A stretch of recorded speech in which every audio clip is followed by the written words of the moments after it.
is Sara Stock from Yosemite National Park. She's a terrestrial ecologist, and I first met her as an ornithologist, but she's involved in all kinds of different creatures in Yosemite, and she's going to tell us about some of the success stories today. We're ending on a hopeful note here.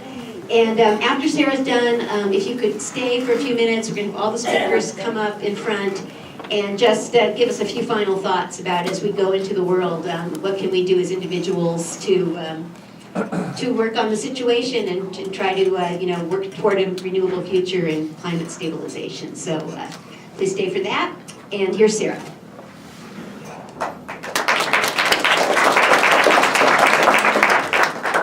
Great, thank you. My name is Sara Stock, and I'm a terrestrial ecologist, which is basically a fancy way of just saying I'm a wildlife biologist. And I used to be an ornithologist, I still am, but then our mammologist left, and so many things happen, you take on more things.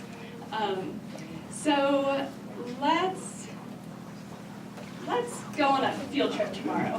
Let's just say a hypothetical field trip to have a big day. We want to see as many mammal and bird species as we can in a single 24-hour period. Let's go to Yosemite, because that's a good place to do it. We have an elevational gradient from 2,000 feet on the west side, like at El Portal, all the way up to over 13,000 feet in elevation. So that's a lot of vegetation types that are represented between those two different elevations. Elevational bounds, and that also means a lot of habitats. So we could expect to see a wide diversity of animals. In Yosemite, there are 265 species of birds. That's actually a lie, but I'm still in denial. We had a barred owl detection about 3 weeks ago, and that is an invasive species that outcompetes the native spotted owl. But at any rate, and we also have about 90 species of mammals in the park. So we're having a great field trip, seeing a lot of different species of birds and mammals. Now let's say we're going to reconvene in about 30 years from now and go visit those different places and hope to have a big list again. Well, would we expect to see the same species in the same locations in 30 years? No, we wouldn't. And it's going to be a warmer place in 30 years. So we're going to have a new situation. We're going to have what's been coined novel ecosystems. So we're going to have species assemblages that have never been together before. We've been seeing some of these changes. This is some biologists from UC Berkeley repeated the original Grinnell resurveys and found that of half the mammal species that the original Grinnell team surveyed, half of those had shifted their range upslope in elevation. We're also seeing this in our bird species with dusky and Pacific slope flycatchers. They have also shifted their breeding range upslope, and we know this from bird banding data that we've collected. And we also see this in wintering birds. This is a study actually across the U.S. Based on Christmas bird counts that have shown that wintering birds have shifted their winter range north. So it's a really interesting time to be a biologist. I would say about 20, 30 years ago, biologists in the Park Service had it a little bit simpler. There was kind of a prescription for being a wildlife biologist.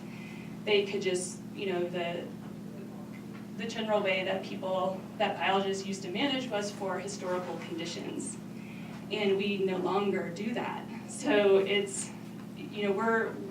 we are now managing for the future, and what that future is it's not known. We don't know what species are going to be interacting with one another, how that's going to change like predator-prey dynamics or behavior, or all of these different interactions are going to be changed. So let's see, last year, probably around this time, I was asked to give a TEDx talk, and I agreed to do it. And I thought a lot about what I wanted to talk about for the TED Talk. And I thought, as a biologist, I pretty much have to think in terms of preserving biodiversity, right, for the future. We don't know what that future is going to look like, but we know we want to conserve biodiversity. So I'm interested in extinctions, and I'm interested in preventing extinctions. So I thought I would explore a little bit about some of the extinctions that have occurred in the park in the past that weren't forever. So there were 3 species in the park, well, 3 species that completely disappeared, and then humans played a really big role in bringing them back. So I'm going to kind of switch to this script, because if I had known what a TED Talk was like, I never would have agreed. It's really different than just talking to you guys and having a conversation. It's a performance, and I'm a total introvert, and I'm not, I'm not a performer by any means. But, and then the other thing is you have to write a script and you have to stick to it. So, which is also not in my nature. So so now I have the script, so I may as well use it, because I've worked really hard on it. So I'm gonna give you this TED Talk, sort of, without all the drama. Okay. Animals are disappearing. Extinction is a natural phenomenon, but according to a recent article, modern extinction rates are 1,000 times faster than natural background rates. So what does this mean to you and me? Let's look at this a different way. Since 1970, in most of our lifetimes, we have lost half of the world's animal species. We are in the midst of a mass extinction, on par with the disappearance of the dinosaurs. Only this time, it is human-caused. National parks are not immune to these extinctions. In Yosemite National Park, we nearly lost the bighorn sheep, a wilderness icon, and the peregrine falcon, the fastest animal on Earth. What happened to cause the disappearance of these animals in Yosemite, a protected national park? And what can be done to bring them back? Let's take a look at these 2 animals who are now in different stages of recovery and surviving against incredible odds. The story begins in 1848. Sorry. I didn't do this with the TED Talk. The story begins in 1848, when gold was first discovered in the Sierra Nevada. At this time, there was no Yosemite National Park, and there were no protections in place for wild animals. The gold rush was on. Thousands of people in search of gold began swarming into the high mountains of the Sierra. Ultimately, unregulated hunting, trapping, livestock diseases, and habitat loss would forever change the lives of the wild animals living in these mountains. Not everyone endorsed the killing of predators and the grazing of domesticated livestock in Yosemite. One of these people was John Muir. John Muir was alarmed by the damage to both wild animals and to the land, and he spoke out. He was successful in convincing Theodore Roosevelt to grant Yosemite federal protection in 1890. And in 1916, Yosemite National Park was transferred into the hands of the newly formed National Park Service. Incidentally, the National Park Service is now celebrating its centennial. In spite of new federal protections, the situation remained dire for a lot of animals. John Muir admired the Sierra Nevada bighorn sheep, and he called them the bravest mountaineers. However, he somewhat naively wrote, "Man is the most dangerous enemy of all, but even from him our brave mountain dweller has little to fear in the remote solitudes of the high Sierra." Little did Muir know that the bighorn had already succumbed to the pressures of man, in particular diseases from their domesticated sheep, which Muir himself reluctantly herded. Historically, bighorn sheep ranged throughout Yosemite's high country, but in the late 1800s, domestic sheep outnumbered native bighorn. Each year, over 100,000 domestic sheep would graze in Yosemite's high country. This is what Tuolumne Meadows looked like. These domesticated sheep carried fatal diseases. Having no natural resistance to diseases, infected bighorns perished by the hundreds. In 1914, bighorn sheep disappeared from Yosemite. I just want to say that again because it's amazing. In 1914, bighorn sheep disappeared from Yosemite. And by the late 1990s, only 125 individuals remained in the entire range up and down the Sierra Nevada. Domestic sheep are no longer allowed to graze in Yosemite, and Sierra Nevada bighorn sheep are now listed as an endangered subspecies under the Endangered Species Act. An important objective of recovery is to maintain enough bighorns in the source herds to repopulate other areas within their historical range, and that is what happened in Yosemite when a herd of bighorns was first reintroduced into the park's eastern fringe in the 1980s. But in Yosemite's vast wilderness comprising the Cathedral Range, only the bones were left behind to remind us of the bighorn's presence. In 1933, a park ranger naturalist discovered a mummified bighorn sheep melting out of the Lyell Glacier. Last year, was this last year?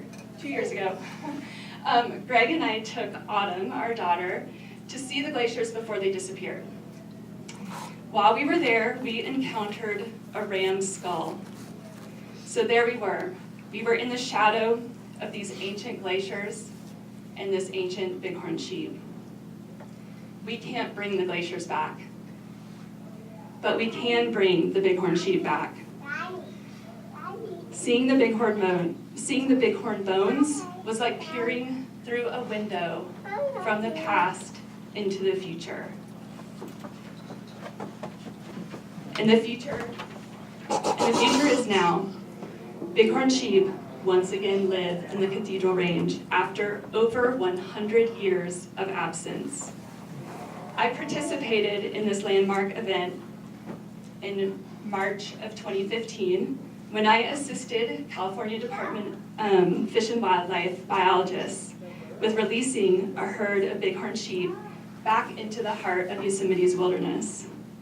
This release was the culmination of monumental efforts involving agencies, academics, funding organizations, and good science.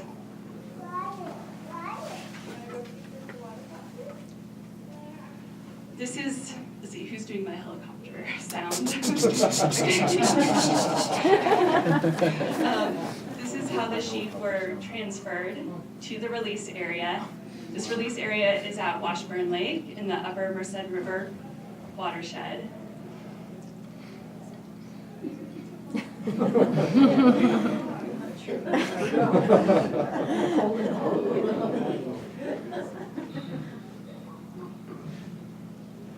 And they knew what to do. They all went up into the cliff, and that last picture there was taken right as we were waiting for the helicopter to pick us up and transport us back, at the heli base.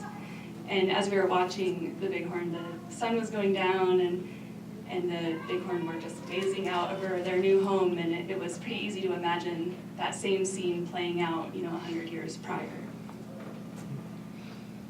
So this is some footage of lambs in the Langley herd, which is the source herd for the ewes that were then released into the Cathedral Range of Yosemite. And with each new lamb, there's renewed hope for the survival of the population as a whole.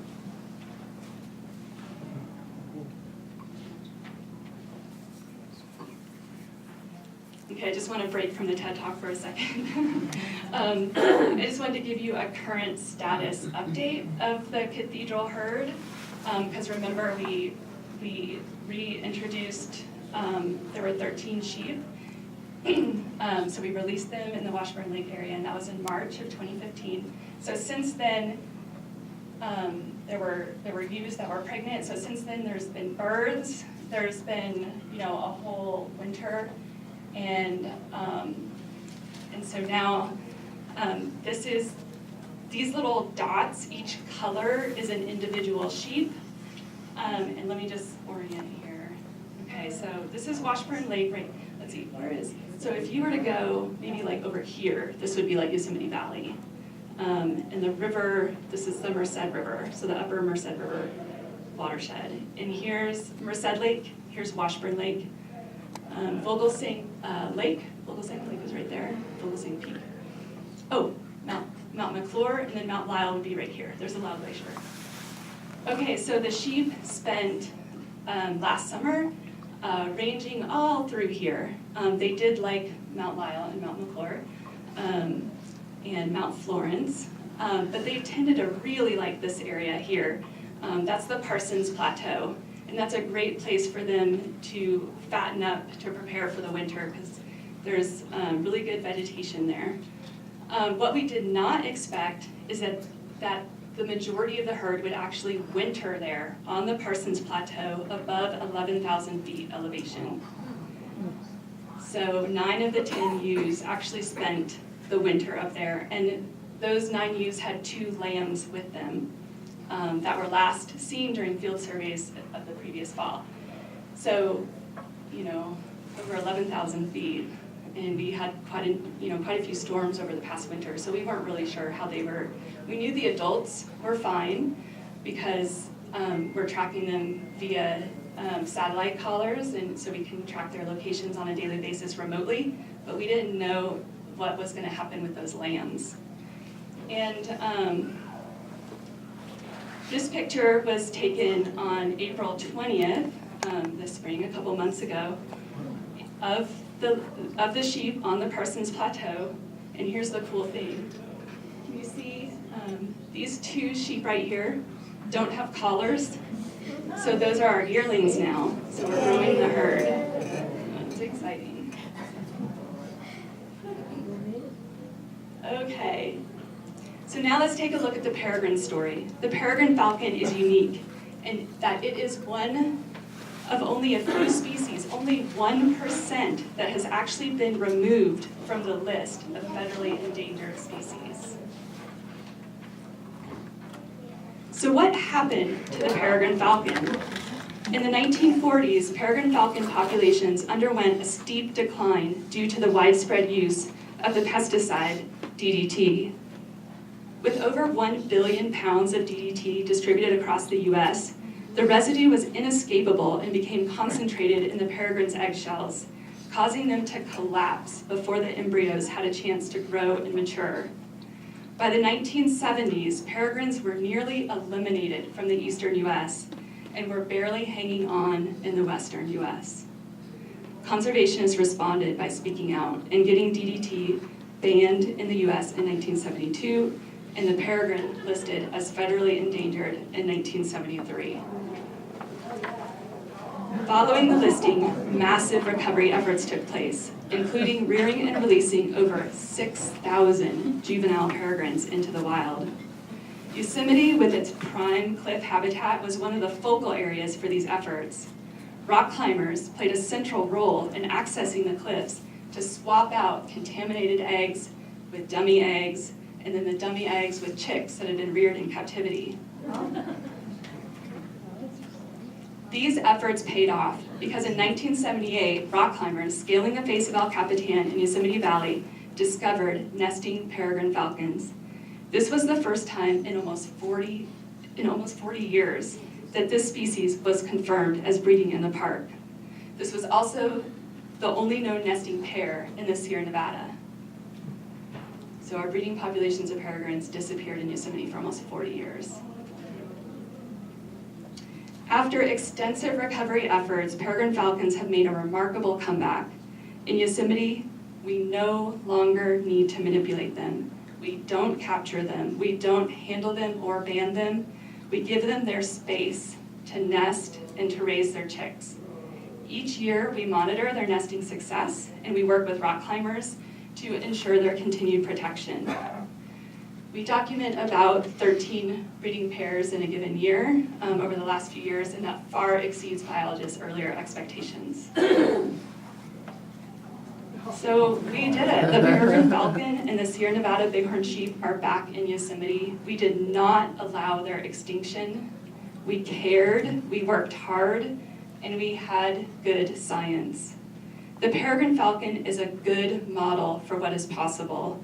We removed the threat of DDT, undertook massive recovery efforts, and now we can enjoy being hands off. For the Sierra Nevada bighorn sheep, we identified that disease from domestic sheep was a problem. Domestic sheep grazing inside Yosemite stopped a long time ago. However, grazing adjacent to the park's eastern boundary remains a threat. In the meantime, biologists are capturing, transporting bighorns, taking genetic samples, relocating selected bighorns to increase the population's genetic fitness. So in other words, a lot of manipulative efforts. These efforts are working, and the Sierra Nevada bighorn sheep population has increased from 125 animals to over 600 animals across the range. While this is good news, biologists need to stay vigilant to the threat of disease. The future is bright for these two species, the Sierra Nevada bighorn sheep and the peregrine falcon. There's another species that just entered the picture, literally. This fox strolled by one of our motion sensor cameras last December 2014. As it turns out, this was an extremely rare Sierra Nevada red fox, and this picture was the first confirmed detection of this fox in Yosemite in almost a century. Prior to that picture, Yosemite's last known Sierra Nevada red fox was documented in 1916 by very different means. Incredibly, the park's chief ranger killed the last remaining Sierra Nevada red fox. Did the ranger know that he killed the last one in the park? Did anyone know this? It sounds astounding.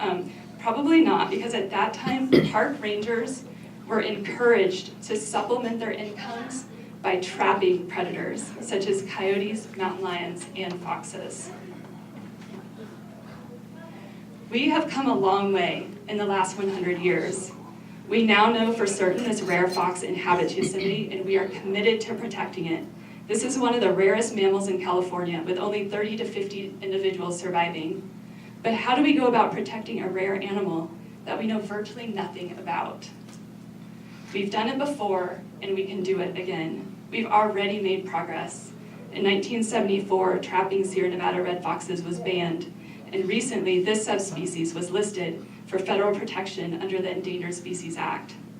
Meanwhile, biologists are working hard to answer critical questions, like where do these rare foxes live, and why is their population so small?